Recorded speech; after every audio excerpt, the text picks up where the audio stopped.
आई है सुदामा जी महाराज को प्रणाम किया। सुदामा जी महाराज सबको सुंदर आशीर्वाद प्रदान कर रहे हैं। हाँ। अब मेरे गोविंद ने कहा सुदामा जी से कि भैया हमने तो वहां से विद्यालय से आने के बाद में ब्याह कियो है, तुमने भी ब्याह कियो कि नहीं कियो है? जैसे ही ये बात कही तो वर्णन करते हैं कि सुदामा जी महाराज कहते कि प्रभु हमारी तो इच्छा थी नहीं, लेकिन माता पिता माने नहीं, सो हमारा ब्याह करवा दिया। एक पत्नी है और 4 बच्चे भी हैं हमारे। हाँ। और आगे प्रसंग वर्णन करते हैं सुखदेव बाबा राजा परीक्षित को कि राजन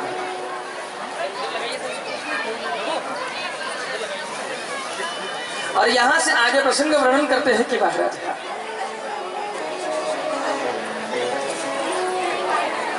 सब रानियां आकर के प्रणाम कर रही है।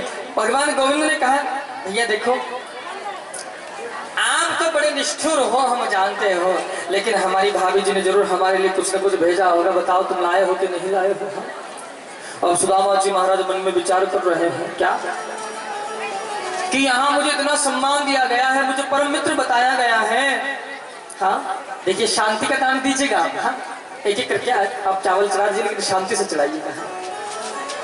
मुझे परम मित्र का स्थान दिया है, कितना सम्मान मुझे प्रदान किया है द्वारिका में। अब मैं चावल दूंगा तो सब रानियां क्या कहेगी? कृष्ण से आए थे परम मित्र बन करके और क्या लेकर आए? चावल लेकर आए हैं। संकोच में सुदामा जी महाराज देना नहीं चाहते हैं, लेकिन मेरे प्रभु कृपा निधान है गोविंद।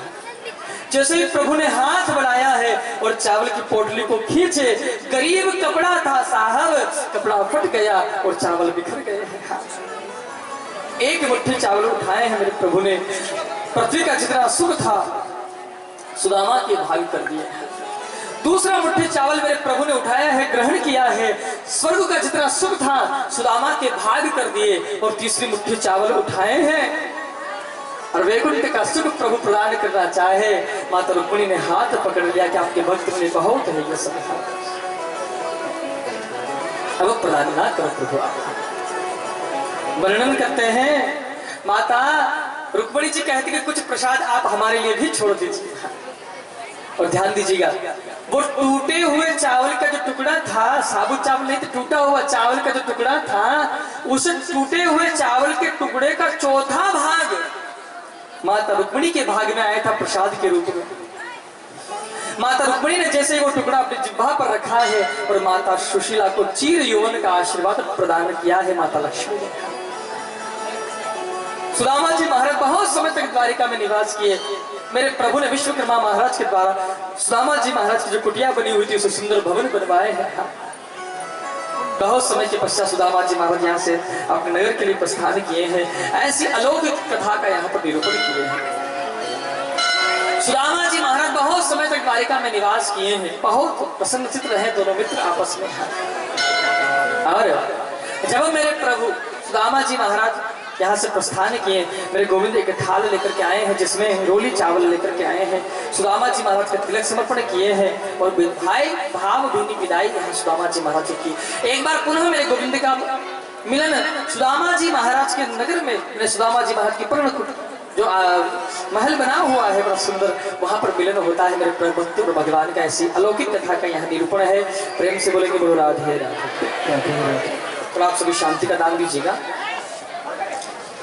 आप संवाद ना करें कोई भी, थोड़ा शांति का दान प्रदान करेंगे। यहाँ से आगे कथा प्रसंग वर्णन करते हैं सुखदेव बाबा राजा परीक्षित को कि राजन सूर्य ग्रहण प्रभास क्षेत्र की कथा का निरूपण करते हैं, जो जहाँ पर सभी ब्रजवासियों का मिलना होता है।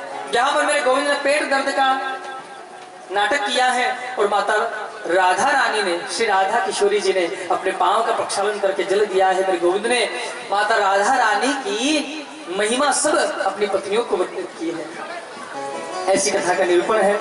भस्मासुर बकासुर की कथा का यहाँ पर वर्णन करते हैं। एक ब्राह्मण देवता के पुत्र जन्म लेते ही मृत्यु को प्राप्त हो जाते हैं।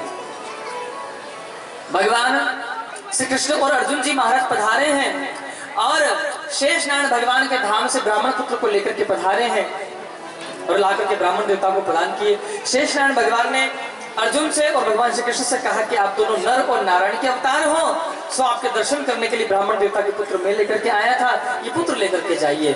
यहाँ पर श्रीमद् भागवत महापुराण की कथा में दशम स्कंद के उत्तरार्ध की कथा पूर्ण होती है। प्रेम से बोलेंगे बोलो राधे। अब बहुत सावधान हो जाइएगा। अब ज्ञान की कथा है। अभी तक आप प्रेम की कथा सुन रहे थे, अब ज्ञान का विषय है।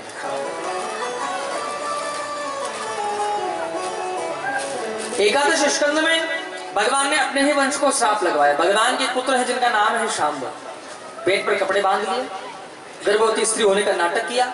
दुर्वासा ऋषि से पूछवाया, महाराज बताओ तो पुत्र होगा कि पुत्री? दुर्वासा ऋषि ने श्राप दे दिया, उदंड बालकों, ब्राह्मणों की संतों की परीक्षा करते हैं। हा? भगवान के पुत्र होते हुए भी तुम्हें इस बात का अभिमान हो गया है। जाओ, हम तुम्हें श्राप देते हैं, ना तो तुम्हारे द्वारा पुत्र होगा और ना ही पुत्री होगी। तुम्हारे द्वारा एक मूसल का जन्म होगा जिससे तुम्हारा वंश समाप्त हो जाएगा। भगवान के बच्चों ने ये बात भगवान को नहीं बताई, अक्रूर बाबा को बताया। अक्रूर बाबा ने उस मूसल को रेतड़ी से घिसवाया। चूर्ण सहित घिसने के बाद छोटा सा टुकड़ा शेष रह गया था। उस टुकड़े को ले जाकर के समुद्र में फेंक दिया। अभी तक मैं कथा आपको वर्णन कर रहा था ना, विस्तार कथा का, और अभी जो वर्णन कर रहा हूं क्या है, बोले कथाओं को समेट रहा हूं मैं। जितनी कथाएं फैली है बस उन सबको समेट करके बंधन से बांध करके फिर लेकर जाऊंगा। जो आपको ज्ञान अर्जित, जो अच्छी बात लगे उसे अपने हृदय में उतार लीजिएगा, अपने जीवन में उतारिएगा, और जो बात ठीक ना लगे उसे ऐसे रहने दीजिएगा। मैं लपेट कर फिर ले जाऊंगा अपने साथ, बांध करके। प्रेम से बोलेंगे बोलो राधे। उस चूर्ण सहित उस टुकड़े को ले जाकर के समुद्र में फेंक दिया। होनी बड़ी बलवान होती है। वो जो चूर्ण था ना, वो तरंगों के माध्यम से किनारे लग गया, एरका नाम की घास में परिणित हो गया। वो टुकड़ा शेष रह गया था, उससे एक मछली पिंड समझ के मांस का खा गई। बहेलिये ने उस मछली को निकाला, उसके शरीर की मंत्रणा की तो तीखा नोक निकला। तो बहेली ने क्या किया, बाण के आगे भाग में लगा दिया कि शिकार करने में काम आएगा, ये बड़ा तीखा है। हाँ? अब ध्यान दीजिएगा, भगवान के पुत्रों का आगे चरित्र वर्णन करते हैं। इसमें आगे वर्णन करते हैं कि भगवान के आगे चरित्र में द्वारिका में वर्णन करते हैं कि वसुदेव जी महाराज और नारद बाबा का संवाद होता है, जिसमें महात्मा किसे कहते हैं, वैष्णव किसे कहते हैं, भगवान क्या है, भगवत धर्म क्या है, भक्ति किसे कहते हैं, भगवान भक्ति के प्रकार क्या है, भक्ति का स्वरूप क्या है, माया किसे कहते हैं, माया से तरने का उपाय क्या है। जो कथा मैं आपको आगे पूर्व में वर्णन किया हूं पंचम स्कंद में, उस कथा का यहां निरूपण करते हैं और वर्णन करते हैं कि विश्वास, संबंध और समर्पण का नाम भक्ति है। पहली बात, भगवान से पर विश्वास होना चाहिए भक्ति में। दूसरी बात, भगवान से संबंध होना चाहिए। और तीसरी बात है कि भगवान के प्रति समर्पण होना चाहिए, तब तो आपकी भक्ति सार्थक है, नहीं तो सब बेकार है।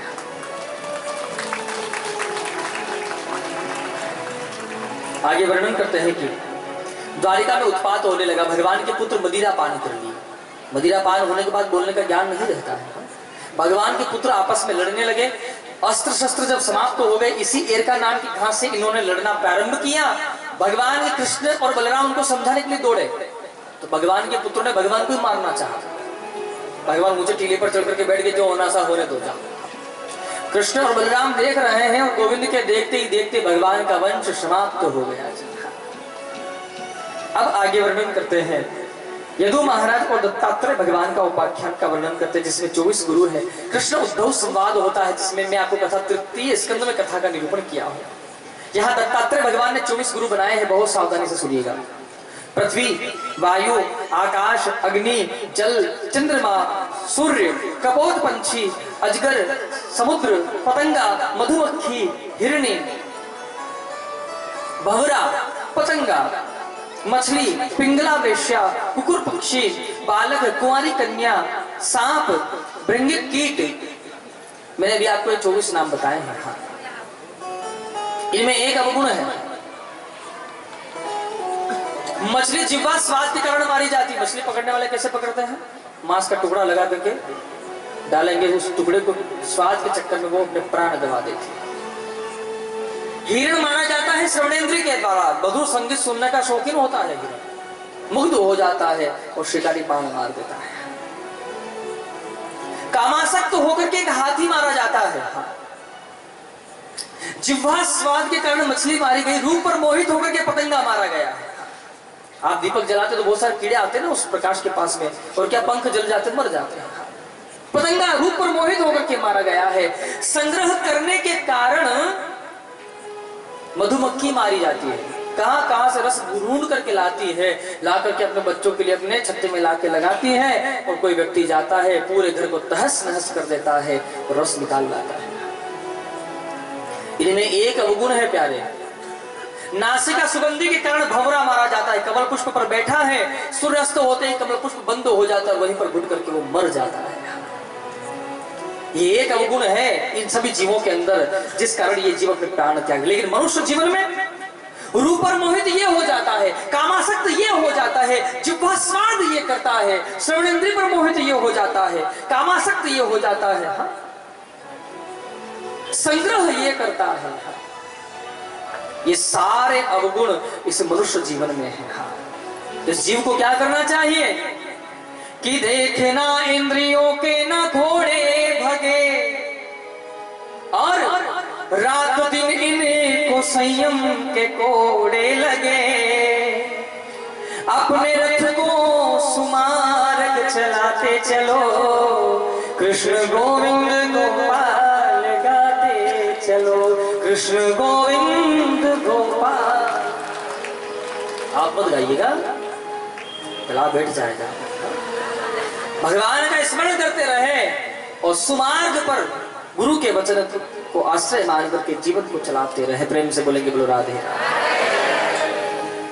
यहाँ कृष्ण भगवान से ज्ञान प्राप्त करके उद्धव जी महाराज बद्रिकाश्रम के लिए प्रस्थान करते, जो तृतीय स्कंद में मैं आपको प्रसंग वर्णन किया हो। भगवान एक दिन की बात है, गोविंद एक पीपल वृक्ष के नीचे पांव के ऊपर पांव रख करके बैठे हैं। दूर से उस बहेली ने देखा है, अभी बताया ना कि बहेली ने बाण बनाया है, बताया ना प्रसंग। वही बहेलिया उस बाण को लेकर के आया। दूर से भगवान गोविंद का पांव ऐसा लग रहा था जैसे हिरण का मुख है, सब बाण मार दिया, गोविंद के चरणों में बाण आके लगा। बहेली ने आकर के देखा तो प्रार्थना की, प्रभु अपराध को क्षमा करें। गोविंद कहते ये कर्म का बदला है भैया, तुम बाली बन करके आए थे, मैं राम बन करके आया था, तब मेरे बाण से तुम गए थे, आज तुम बहेली के रूप में आए हो, मैं कृष्ण बन करके आया हो, तुम्हारे बाण से मैं जा रहा हूं। और बड़ी विशाल तेज एक बिजली कड़की है, और जैसे ही बिजली कड़की देखते ही देखते भगवान अदृश्य हो गए, धर्म अकेला रह गया। मंदिर के अंदर जो मूर्तियां हैं अश्रुधारा बहने लगी। सबने भगवान से प्रार्थना करी, प्रभु छोड़कर चले जाओगे तो कैसे जिएंगे तुम्हारे बिना। तब मेरे गोविंद कृपा किए हैं और एक रूप से श्रीमद् भागवत महापुराण के अंदर प्रवेश किए हैं। तो ब्रह्मा बाबा वर्णन कर रहे हैं, श्रीमद् भागवताख्योयम प्रत्यक्ष वर्तते हरि। भगवान अपने भक्तों को छोड़कर कहीं जाते नहीं है, हमेशा अपने भक्तों के साथ रहते हैं। नारद बाबा ने भगवान नारायण से प्रश्न किया, गोविंद प्रभु आप नारायण कहाँ रहते हो? तो भगवान कहते हैं, ना हम वसामि वैकुंठे योगिनाम हृदयेन च मद्भक्ता यत्र गायन्ति तत्र पृष्ठामि नारद। मैं कहाँ रहता हूँ कि जहाँ मेरा भक्त मुझे प्यार से स्नेह से याद करता है, मैं वही निवास करता हूँ। बोल भक्त वत्सल भगवान की। यहाँ कथा में एकादश स्कंद पूर्ण होता है और यहाँ से द्वादश स्कंद प्रारंभ होता है। अब थोड़े से आप सावधान हो जाइए सभी। कोई पांव लंबे चौड़े करके बैठे हो तो प्लीज आप थोड़े से अपने पांव को समेट कर बैठ जाएंगे 5 मिनट के लिए। अब आप कोई भी अपने आपस में किसी से बात नहीं करेंगे और सभी अपने अपने सर को ढक लीजिएगा। हाँ। अब किसी का भी सर खाली नहीं होना चाहिए। अब जो मैं आपको कथा श्रवण करवा रहा हूं, सावधानी होकर सुनिएगा। ये कथा श्रीमद् भागवत महापुराण के सार की कथा है। 7 दिन तक जिसने इस कथा को अभी तक कथा न सुनी हो और केवल जो आज की कथा सुनता है उसे 7 दिन कथा सुनने का पुण्य फल प्राप्त होता है। जी हाँ, तो आप सभी सावधान होकर के बैठ जाइएगा। कोई भी अब आपस में बात नहीं करेगा। जो चल रहे हैं, फिर रहे हैं, बातें कर रहे हैं, प्लीज आप सभी स्थिर हो जाएंगे 5 मिनट के लिए और इस कथा को आप बहुत ध्यान से श्रवण करेंगे। अब आप कोई भी आपस में बिल्कुल भी संवाद नहीं करेंगे, बिल्कुल 5 मिनट आप सभी समय देंगे।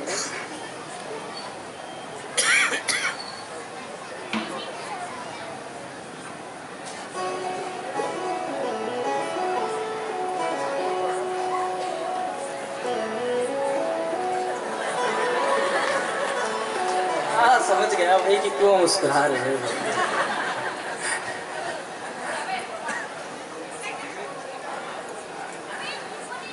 पता है मैंने 2 घंटे से एक लाइन याद करी थी, पता है क्या है जानते हो? आप मुस्कुराए तो मुझे याद आया, तुम्हें हंसतानी छान दिसता। बड़ा टाइम लगा जी मुझे ये बात समझने में।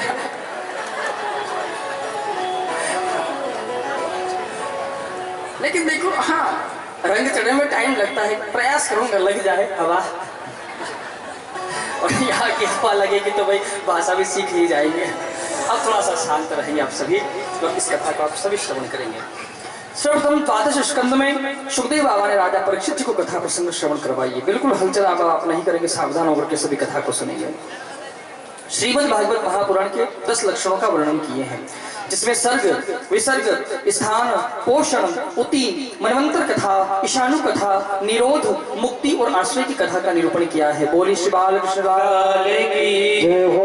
प्रथम स्कंद में सुखदेव जी महाराज परीक्षित जी महाराज के जन्म कर्म का प्रसंग वर्णन करते हैं। कुंती स्तुति, भीष्म स्तुति, राजा परीक्षित जी की सभा में सुखदेव जी महाराज के आगमन की कथा का वर्णन करते हैं। बोली श्री बाल कृष्ण की जय हो।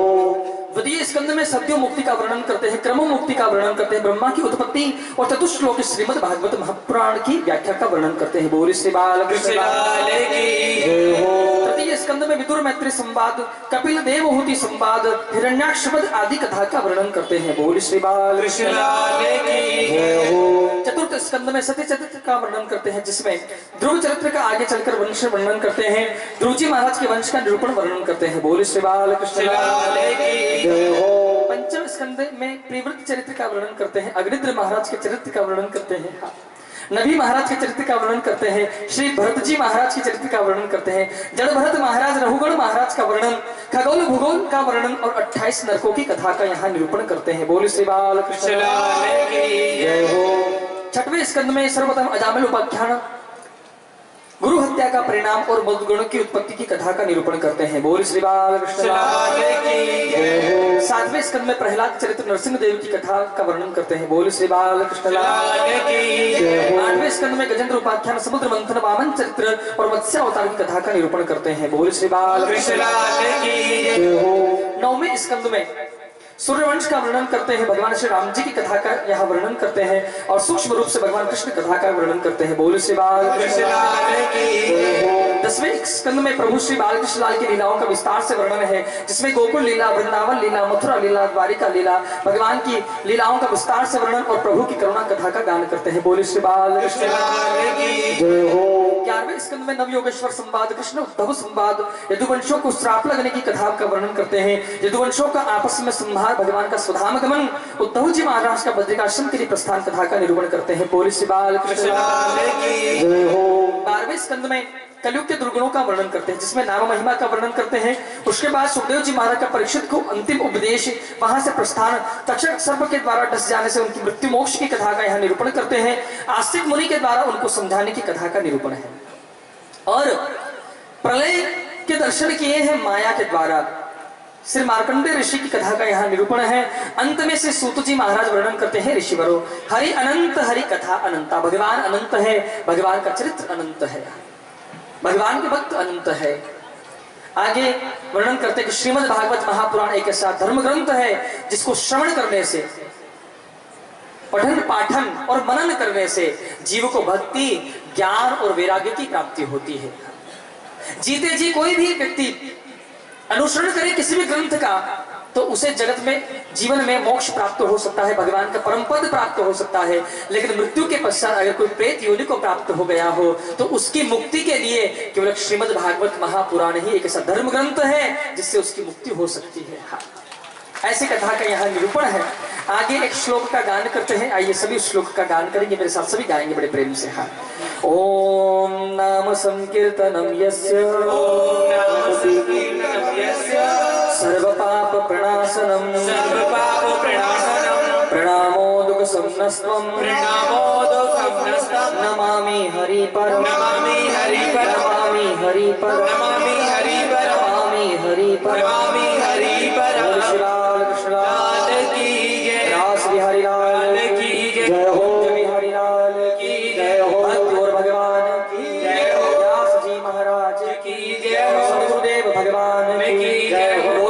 महादेव भगवान की जय हो। जय श्री राधे, जय जय श्री राधे, जय जय श्री राधे। पार्वती बधाई, हर हर महादेव।